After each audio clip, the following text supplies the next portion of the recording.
नमस्कार दोस्तों, स्वागत है आपका अपनी YouTube चैनल पे देखिए उर पर। तो दोस्तों, अपनी वर्ग वर्गमूल और घन घनमूल की जो एक्सरसाइज चल रही है उसकी कुछ एक्सरसाइज अपनी हो चुकी है और जो अधूरी एक्सरसाइज है उसे अपने जल्दी पूरा करते हैं। तो इसी क्रम को आगे बढ़ाते हुए स्टार्ट करते हैं आज की क्लास। ये पहला सवाल है √400 प्लस √0.0400 और ऐसे ये वाला इस तरह का हमें ये सवाल दे रखा है और इसका हमें इस तरह से मान निकालना है। चार विकल्प हमें दे रखे हैं। तो ऐसा अगर कोई सवाल आएगा तो हम वर्गमूल निकालना सीख गए हैं। देखिए कैसे निकालेंगे। 400 का वर्गमूल हमें सीधा याद है कितना होगा। 400 का वर्गमूल होता है 20 प्लस। अब बात रही इसकी अंडर रूट कैसे निकालें। तो देखो, बाद में संख्या के बाद में अगर जीरो लगते हैं दशमलव के बाद में तो उसकी कोई वैल्यू नहीं होती है। अगर हम चाहें इसे मिटाना चाहें तो मिटा भी सकते हैं। नहीं, अब कितना बचा? 4 बचा। ठीक है, अब 4 का वर्गमूल हमें सीधा पता है तो आप सीधा 4 का वर्गमूल याद रखो। 4 का वर्गमूल कितना होगा? 2। अब बात रही कि दशमलव की, दशमलव कहां पे लगाना है। नहीं, तो ये तो बड़ी बात है कि दशमलव कहां पे लगेगा।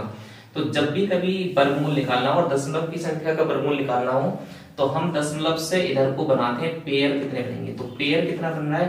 पेयर बन रहा है 1। तो इसका मतलब कि एक संख्या के बाद दशमलव लगेगा तो हम लगाएंगे एक संख्या के बाद दशमलव। तो इसका आंसर आएगा 0.2। ठीक है, अब इसी तरह से देखो ये सवाल देखो, इसमें संख्या कितनी नजर आ रही है आपको? 4 नजर आ रही है। तो 4 का वर्गमूल कितना होगा? सीधा सीधा 2 होगा। 4 का वर्गमूल कितना होता है? 2।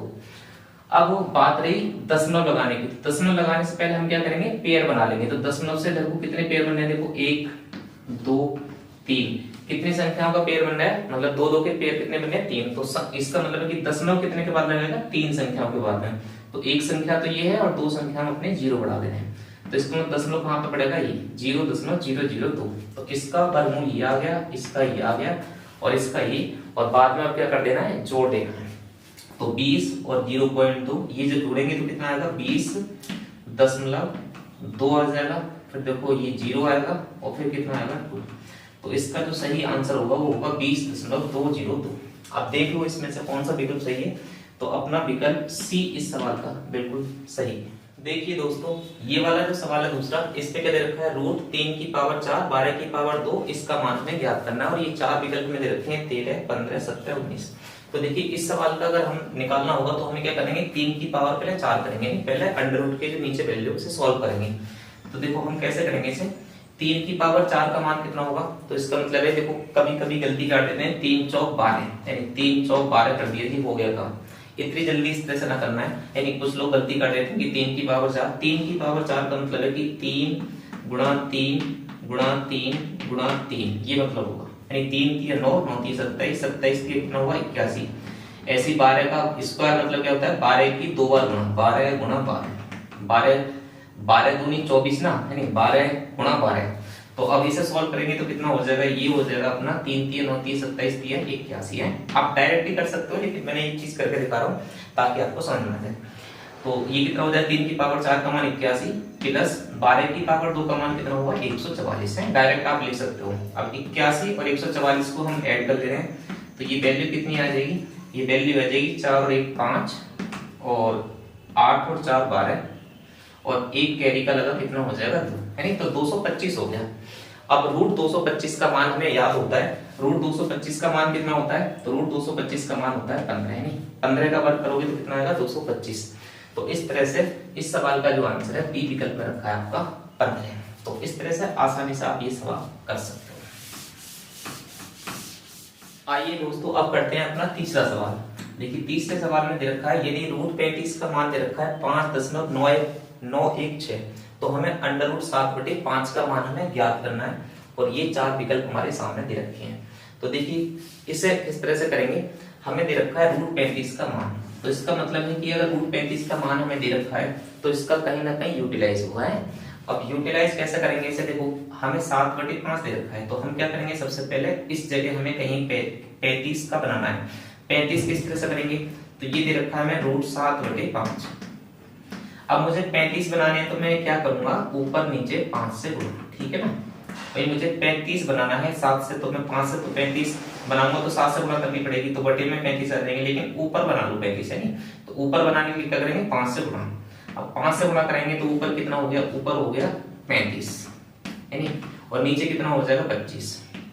अब देखो 25 का वर्गमूल निकालना आसान है। 25 का निकालेंगे तो कितना हो जाएगा? 5 और रूट 35 का मान हमें दे रखा है, कितना दे रखा है 5.916। अब 5 से सीधा भाग करना है और हमारा आंसर आ जाएगा। देखो 5 से भाग करेंगे तो कितना हो जाएगा 5 एकम 5, दशमलव लगाएंगे फिर कितना बार जाएगा 5 एकम 5। आंसर तो देखो आपका आ चुका है, पॉइंट 1 देख लो वहां पे, ये बी विकल्प में सही है। बाकी और करना है तो 5 एकम 5 कितना बच्चा 4, आगे हो जाएगा 41, 5 अट्ठे 40। तो दशमलव के 2 स्थान तक पहुंच रहा है 1.18। हमारे इस सवाल का ये विकल्प सही हुआ, बी फॉर बाहुबली। तो इस तरह से जो तीसरा सवाल है ये अपना इस तरह से आराम से हो जाएगा। आइए दोस्तों अब करते हैं अपना चौथा सवाल। देखिए चौथे सवाल में क्या है, अंडर रूट 1 प्लस एक्स बटे 144 बराबर 13/12 है, तो एक्स का मान हमें ज्ञात करना है। अब इसमें एक पक्ष में दे रखा है रूट पूरे पे और इधर दे रखा है 13/12। अब हमें जब सॉल्व करेंगे इसे तो सबसे पहले देखो हमें एक्स का मान निकालना है। एक्स का मान निकालना है तो हमें एक्स जो है न्यूमेरिकल वैल्यू से अलग करना पड़ेगा, और एक्स के ऊपर क्या लगा हुआ रूट लगा हुआ है, तो हम क्या करेंगे सबसे पहले रूट हटाने की कोशिश करेंगे। अब रूट हटाएंगे तो रूट हटाने के लिए आपको पता होगी सबसे पहले क्या करते हैं दोनों पक्षों का वर्ग। तो हम इन दोनों पक्षों का जब वर्ग कर देंगे तो इधर से रूट गायब हो जाएगा और इधर का क्या हो जाएगा वर्ग हो जाएगा। ठीक है, तो दोनों पक्षों का क्या लिखेंगे वर्ग करने का, वर्ग करेंगे। ठीक है, ये बात आप लिखनी चाहो तो लिखो, नहीं तो मत लिखो। दोनों पक्षों का क्या करेंगे हम, दोनों पक्षों का वर्ग करने का, वर्ग करने पर वर्ग करेंगे तो इधर का रूट हो जाएगा नहीं गायब, 1 प्लस कितना बचेगा x बटे 144, ये इतना बचा। अब इधर क्या करेंगे वर्ग करेंगे तो 13 का वर्ग कितना हो जाएगा 169 और 12 का वर्ग कितना हो जाएगा 144। क्लियर। अब यहाँ लासा लेंगे तो कितना हो जाएगा 144 प्लस x और बटे कितना हो जाएगा 144। अब ये किसके बराबर है 169 बटे 144 के बराबर है। अब अगर हर में कोई संख्या कट रही है तो उसे काट देते हैं, यानी इधर में हर में कितना है 144, इधर हर में कितना दे रखा है 144, तो हर से हर की सारी संख्या कट जाएगी। ठीक है, 144 से 144 काट दिया, बचा कितना 144 plus x is equal to कितना 169। अब हम 144 में कौन सी वो संख्या जोड़ेंगे 169 आ जाए, ये 169 में से 144 आप घटा दो तो कितना आ जाएगा x का मान आ जाएगा, और x का मान कितना आ जाएगा 25 आ जाएगा। देखो 9 में से 4 गए 5 और 16 में से 14 गए तो 2, या फिर 144 में कौन सी संख्या जोड़ेंगे 169 आ जाए तो 25। ठीक है, तो x का मान इस तरह से कौन सा विकल्प अपना सही है, तो ये डी विकल्प अपना। आइए दोस्तों अब करते हैं अपने पांचवा सवाल। पांचवा सवाल है यदि अंडर रूट x बटे 196 बराबर 32/56 है तो x का मान हमें ज्ञात करना है। नहीं सिंपल सवाल है, देखिए रूट है तो हम क्या करेंगे सबसे पहले इसे रूट सॉल्व करने की कोशिश करेंगे। तो ये कितना हो जाएगा रूट x और 196 का रूट हमें पता है कितना होता है 196 कितने का होता है 196 का वर्गमूल कितना होता है 14। ठीक है, अब 32 हम ऐसे ही रहने देंगे और यहाँ पे कितना आ जाएगा 56। ठीक है, अब 14 से इसे काटेंगे तो 14 चौक कितने होते हैं 56। ठीक है, 4 से इसे भाग कर सकते हैं तो 4 से इसे भाग करेंगे कितना आ जाएगा 8, यानी रूट x का मान जो आ गया वो कितना आ गया 8 आ गया। रूट x का मान 8 आ गया, हमें किसका मान निकालना है x का, तो रूट गायब करना है तो क्या करेंगे दोनों पक्षों का वर्ग, तो इधर कितना हो जाएगा x और 8 का वर्ग करेंगे कितना हो जाएगा 64। तो हमारा x का मान जो होगा इस सवाल में वो कितना निकल कर आ जाएगा 64। ए फॉर एप्पल इस सवाल का सही आंसर है। आइए दोस्तों अब करते हैं इससे नेक्स्ट सवाल। यदि अंडर रूट 0.0196 बटे k दे रखा है और बराबर 0.2 है तो हमें k का मान ज्ञात करना है। तो देखिए क्या करेंगे, सबसे पहले हम निकालेंगे सबसे पहले इसे रूट। तो 196 है तो हमें तो सीधा संख्या कितनी दे रखी है 196, और 196 का वर्गमूल हम जानते हैं कितना होता है 196 का वर्गमूल होता है 14। ठीक है, अब बात रही कि दशमलव कहाँ पे लगाना है, तो हम क्या करते हैं दशमलव का लगाने के लिए पेयर बनाते हैं दो संख्याओं के। तो दो संख्याओं के पेयर बनाएंगे तो कितने पेयर बने 2, तो दशमलव कितने के बाद लगेगा 2 के बाद में, यानी ये आ जाएगा 0.14 और बराबर क्या दे रखा है बटे में क्या दे रखा है k और इधर इक्वल टू कितना है 0.2। ठीक है, अब इसे हम ट्रांसफर कर लेंगे 0.14 हम इधर ही रहने देंगे और k ले जाएंगे हम इधर और 0.2 ले जाएंगे हम नीचे। ठीक है, तो ये संख्या इधर आ जाएगी और k इधर पहुंच जाएगा। अब इसे सॉल्व करेंगे तो देखो दशमलव से दशमलव घट जाएगा, यानी इधर 0 बढ़ जाएगा, क्योंकि जिधर दशमलव हम 0 किधर बढ़ाते हैं जिधर दशमलव के बाद में संख्याएं कम होती हैं, जितनी संख्या कम होती है उतने ही 0 बढ़ा देते हैं। तो ऊपर दशमलव के बाद 2 संख्याएं, यहाँ दशमलव के बाद कितनी संख्या थी 1, तो ऊपर से कितनी कम है, 1 कम है, तो मैंने इसी वजह से 1 0 बढ़ा दिया। ठीक है, अब ऊपर कितना बचा, 14 और 20। अब इसे काटेंगे तो सोल्व करेंगे तो कितना हो जाएगा, देखो 2 सत्ते 14 और 2 से इसे काटेंगे तो कितना हो जाएगा 10। अब 10 से 7 को भाग करेंगे तो कितना हो जाएगा 0.7। और देखो 0.7 हमारा किस विकल्प में है, बी विकल्प में हमारा सही आंसर है 0.7।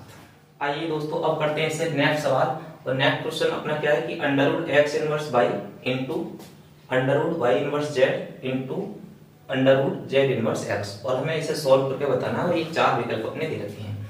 तो देखिए अब किस तरह से करेंगे इसे। सबसे पहले तो हमें पता है कि अगर कोई संख्या रूट में है, जैसे मान लो √2 है और √3 है, तो हम सबसे पहले ये पता होना चाहिए कि हम ये √2 और √3 जो संख्या है उसे हम एक साथ लिखा जा सकता है 2 गुणा 3। ठीक है, इस तरह से हम लिख सकते हैं, 2 को और 3 को इस तरह से लिखा जा सकता है। तो सेम काम हम यहीं पे करेंगे। ठीक है, इस तरह से ये संख्या दे रखी है हमें, तो हम क्या करेंगे अंडर सारी संख्या एक रूट में ले आएंगे, यानी सारी संख्याओं को एक रूट में। तो ये कितना दे रखा है x इनवर्स, तो इसे कितना ले सकते हैं 1/x। y कितना है, तो y है ऊपर, y रहने दो, या फिर ऊपर y/x। ठीक है, इसे y/x लिखा जा सकता है। फिर गुणा इसे कितना, तो रूट तो हमने एक ही कर लिया है, नहीं z तो ऊपर पावर है और ये पावर नीचे ले जाएंगे तो किस में आ जाएगी, प्लस में आ जाएगी। ये वाली चीज हो गई। इसके बाद में इसे सॉल्व करेंगे तो x तो प्लस में है और इसकी पावर नीचे बटे में ले जाएंगे तो ये प्लस में आ जाएगी z। ठीक है, यानी इस फॉर्मेशन को हम इस फॉर्म में चेंज कर लेंगे। अब ये वाली फॉर्म जब चेंज हो जाएगी तो हम क्या करेंगे, वैसे अंश से हर संख्या अगर कोई कट रही है तो काट देंगे। देखो y से y कैंसिल हो जाएगा, x से x कैंसिल हो जाएगा, z से z कैंसिल हो जाएगा। नहीं अब कुछ भी ना बचा, सब कुछ संख्याएं कट गई, तो फिर हमारा कितना बचेगा 1 बचेगा, और 1 का रूट कितना होगा 1 ही होगा। तो इस सवाल का जो आंसर होगा वो होगा ए फॉर एप्पल में जो बने हैं। ठीक है, तो इस तरह से ऐसे सवाल हैं जो आप सिंप्लीफिकेशन के लिए आप मान सकते हो और वर्ग वर्गमूल से संबंधित हैं। तो इसी के साथ आज की अपनी जो क्लास है वो यहीं पर एंड करते हैं और मिलते हैं नेक्स्ट क्लास में जल्दी ही। नमस्कार।